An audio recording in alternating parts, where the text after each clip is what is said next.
What's up, you guys? Welcome back to the channel. A lot of stuff to talk about here today, so let's get into it. But hold on, guys. Before we get into the video, I need you guys to go down below, hit the red button, go subscribe. We're on the road to 1K. You know I've been grinding all summer long, so if you want to keep seeing great baseball content from MLB Chatterbox, go hit the red button on the road to 1K, and I hope you enjoy the rest of this video. Alright, so yesterday, Vladimir Guerrero Jr.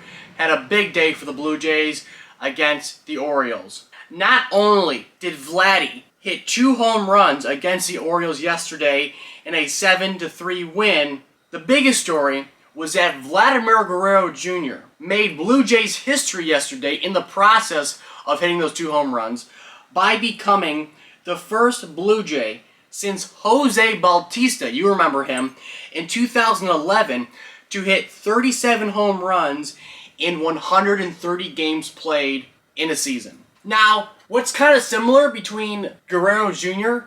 here in 2021 and Bautista back in 2011 is that Jose Bautista was also an MVP candidate back in 2011. One of his best seasons, a breakout season for Jose Bautista, if you can remember. Bautista came in 3rd in MVP voting behind Jacoby Ellsbury and Justin Verlander. Now, of course, this year, Guerrero Jr. is making a case to win the MVP, so Guerrero made history yesterday with the Blue Jays, similar to Jose Bautista's 2011 MVP type of season. Now, topic number 2, I want to go over the injury updates for Shohei Ohtani and Mike Trout. So here's an article from MLB.com. It says the Angels received some tough news on the injury front on Monday regarding superstars Shohei Ohtani and Mike Trout, as Ohtani will not make his scheduled start against the Yankees on Tuesday today after being hit on his right wrist/hand by a pitch on Saturday, while Trout could be out for the rest of the year with his strained left calf sustained on May 17th. Ohtani underwent an X-ray exam that came back negative, but is still feeling soreness, and his next start is yet to be determined. He's fine. He's just sore, Angels manager Joe Maddon said. Pitching is problematic, so we'll have to just have him hit until he's ready to pitch. It's almost like his thumb issue. So with Ohtani, you know, it's kind of funny because all the injuries he sustained, really, were more on the pitching side of it, and it really hasn't affected his hitting. And it's kind of funny when Maddon said, you know, we have to see him hit before, you know, we know he's ready to pitch. And what did he do? Last night, he hit a home run against the Yankees. I mean, this guy's ridiculous. So maybe he's making a start today, maybe not. I don't know. There could be an update after I upload this video that says that he will start. I don't know. I'm not sure. But he did hit a home run yesterday against the Yankees, which is good news for the Angels.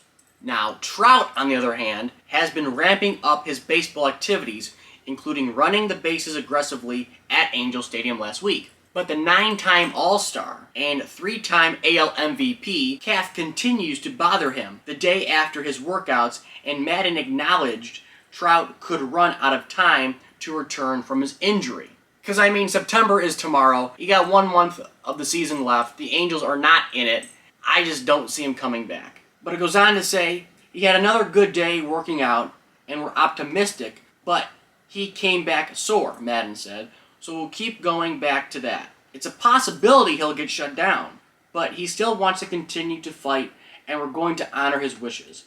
The biggest thing about it would be his mental well-being and how he feels going into the off-season, Maddon said. That's the most important thing, and how that plays into next year. So it's about listening to him and him listening to his body. But we have to be realistic about it, and we may have to say, this is it. So, like I said in my last video, I just think it's so pointless for Mike Trout to come back. I don't see the benefit in it for anybody, for Mike, for the Angels specifically, for the fans. I just don't see it. Like I said before, I don't want to rehash it, but I will say that if I'm an Angels fan, I am not going to spend $100 or more when it comes to parking, tickets, food, drinks, whatever, to go see Mike Trout have 3 at-bats in the month of September when my team is not even mathematically in the playoff race. Like, I am just not going to do that if I'm a fan. And I just think the Angels have to say, Mike, you're done. See you next year. Get healthy, get right, and let's shoot for 2022. Now, the final topic of the day is that the Tampa Bay Rays have won 8 straight games with a 6-1 win over the Red Sox behind the 21-year-old Luis Pinto's solid outing at the Trout, where he went 5 2/3 innings pitched, gave up 5 hits, but only let 1 run cross home plate. However, the 1 run he did give up was a solo home run to Red Sox Bobby Dalbec. That was Dalbec's 18th home run of the season, which tied the game at 1 in the 2nd inning. However, he did settle down and ended off the day with 5 strikeouts and 1 walk. Now for Tampa, although the Yankees just came off a 13-game win streak, which was snapped by the A's on Saturday, the Rays have responded by going 12-3 during that same span the Yankees went on the 12-game winning streak. This is a productive stretch by the Rays and has prevented the Yankees from gaining any significant ground in the divisional race in the East. As it stands right now, the Yankees are in 2nd place in the East, but are still 7 games back of the Tampa Bay Rays. Now the Rays, resilient Rays, I'm telling you guys, this team's legit. I think they have another shot of going back to the World Series this season. We just don't know what the Rays do. We don't get what the Rays do. We don't understand their philosophy. The only guy who understands it and believes in them is Brian Kenny. We just don't get it. But we love it because it works, right? So the Rays get it done when they have to get it done. They win games when they have to win games. I mean, the Rays could have easily played 500 ball during that 12-game stretch where the Yankees rattled off 12 in a row. And the Yankees and the Rays could have either been tied, or the Yankees could have been 1 or fewer games back of the first place spot in the East. But that's not the case. The Rays, they went out there, they knew the Yankees were on a hot streak, and they said, screw it, we're going to be on a hot streak of our own. Given they didn't win 12 in a row, but the Rays just keep responding, keep responding. They've traded some guys away at the deadline. They got rid of Willie Adames, but they pick up Nelson Cruz. So it's like the Rays, some of the moves are just mind-boggling and you don't get it, but it works. And it has been working for them for the past couple of seasons.